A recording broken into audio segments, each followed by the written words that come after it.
Sa mga motorista, konting higpit pa po sa sinturon dahil nagbabadyang tumaas ang presyo ng ilang produktong petrolyo ngayong linggo. Posible namang matapyasan ang presyo ng LPG pagpasok ng buwan ng Abril. May ulat on the spot si Julius Segovia. Julius!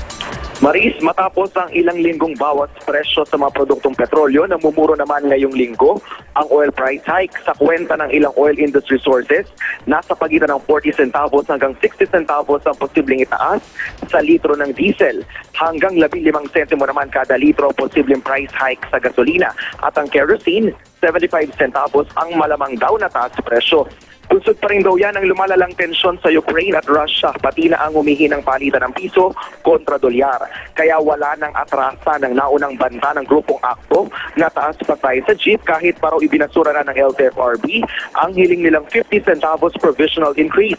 Pero ayon kay Efren De Luna, ang presidente ng grupo, walang sapilitan ang ipatutupad nilang fare increase simula bukas. Nais lang daw nilang ipabatid sa mga pasahero na binabawi lang nila ang ipinagkaloob na 50 centimos na bawat pasahe noong 2009.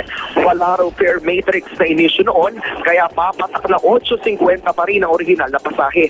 Tuloy rin daw ang ipinabala nilang welga pero wala pang sakdang petsa. Ang ibang transport groups naman, Maris, gaya ng Pasang Mazda, ihintayin daw muna ang desisyon ng LTFRB sa main petition nilang 2 pisong dagdag pasahe sa jeep bago gumawa ng anumang aksyon.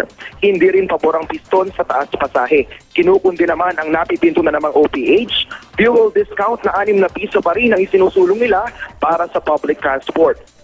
Kung pataas ang presyo ng petrolyo, malaki naman ang posibilidad na magmura ang kilo ng LPG sa 1 ng Abril. Sa taya ng ilang sources, sigit piso ang posibleng ibawas sa kilo ng liquefied petroleum gas o LPG. Bumaba raw kasi ang contract price nito sa world market. Yan muna ang pinakasariwang balita mula pa rin sa Quezon City. Balik sa'yo, Marie. Maraming salamat, Julius Segovia.